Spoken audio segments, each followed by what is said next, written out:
हरियर हरियर चूड़िया के लागल बाबा जरिया ए भोला जी। हरियर हरियर चूड़िया के लागल बाबा जरिया ए भोला जी। त हमहूँ पहिनब हरियर चूड़िया ए भोला जी।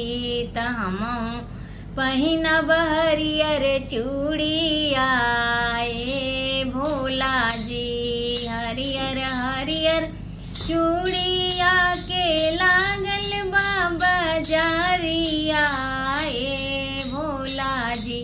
त हमहूँ पहिनब हरियर चूड़िया ए भोला जी। तोहरा खातिर बनल नइखे हरियर हरियर चूड़िया ए गौरा जी। तोहरा खातिर बनल नइखे हरियर हरियर चूड़िया ए गौरा जी। त पहिना रुद्राक्ष के कंगनवा ए गौरा जी। त पहिना रुद्राक्ष के कंगनवा ए गौरा जी।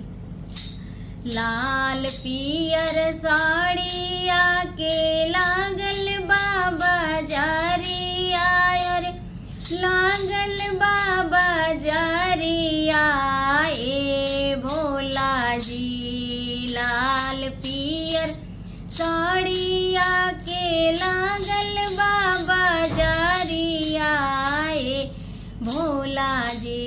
त हमहूँ पहिनब लाल साड़िया ए भोला जी। त हमहूँ पहिनब गेरुआ साड़िया ए भोला जी। तोहरा जोगे बनल नइखे लाल पियर साड़िया रे लाल पियर साड़िया ए गौरा जी। तोहरे जोगे बनल नइखे लाल पियर साड़िया रे लाल पियर साड़िया ए गौरा जी। त पहिना मिरिगा के छलवा ए गौरा जी।